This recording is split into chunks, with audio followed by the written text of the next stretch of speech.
Député. La parole est à Monsieur Philippe Schreck pour le Rassemblement national et pour 5 minutes.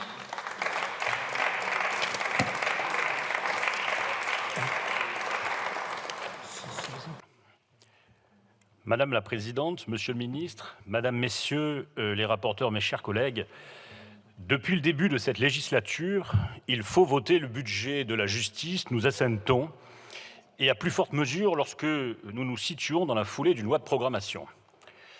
La ficelle politique, souvent répétée sur les plateaux, est devenue un peu grosse. Ainsi, à ceux qui ne votent pas le budget justice, on leur reproche de ne pas vouloir lui donner des moyens, et à ceux qui le votent, on leur oppose un circulé, il n'y a rien à voir, puisque vous avez voté. Monsieur le ministre, les oppositions, aussi diverses qu'elles soient, ont reçu lors de l'élection de leurs députés la consigne de plutôt ne pas voter les budgets. En effet, ces budgets sont la concrétisation en termes de finances publiques des politiques menées par M. Macron, et les Français, dans leur majorité, dans leur grande majorité, rejettent ces politiques, et ils nous le redisent chaque jour. En matière de justice, comme dans d'autres domaines, les Français ne sont pas d'accord avec vous. Ils ne sont pas d'accord avec une justice laxiste, qui condamne peu, qui, lorsqu'elle condamne, n'envoie pas concrètement en prison les délinquants, et qui, lorsqu'elle emprisonne, voit les détenus ne pas purger leur peine en totalité. Ils ne sont pas d'accord non plus avec une justice dont près de 25% des détenus sont des étrangers inexpulsables.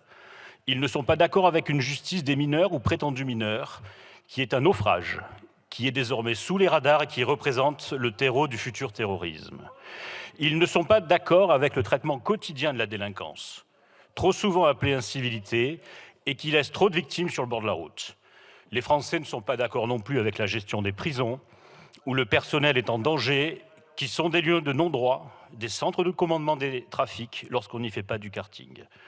Enfin, ils ne sont pas plus d'accord avec une justice civile qui demeure longue et de plus en plus déshumanisée. Alors, ces désaccords de fond, nous les connaissons, et dans ce contexte, la hausse des budgets de la justice demeure intrinsèquement positive, même s'il faut la relativiser avec le contexte inflationniste. Les efforts vers le juge judiciaire, l'équipe autour des magistrats vont dans le bon sens, et nous l'avons souligné lors de la loi de programmation de la justice.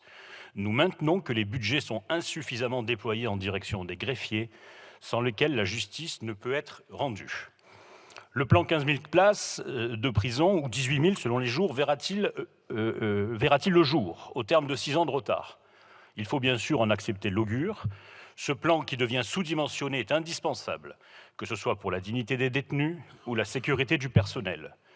Il est aussi nécessaire pour accompagner la hausse constante de la délinquance et de la criminalité dans notre pays, ainsi que pour faire échec à la lubie de la régulation carcérale.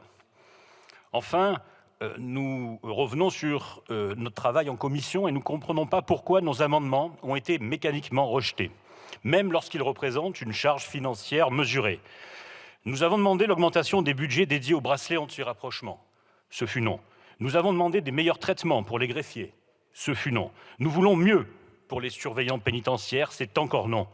Nous demandons la hausse des budgets dévolus au brouillage de téléphone en prison, aux portiques, aux caméras piétons ainsi qu'à la lutte anti-drone. C'est toujours non. Nous demandons plus de moyens pour la lutte contre la radicalisation. C'est non.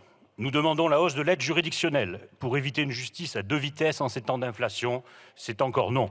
Nous demandons plus de moyens pour lutter contre les violences intrafamiliales. C'est non.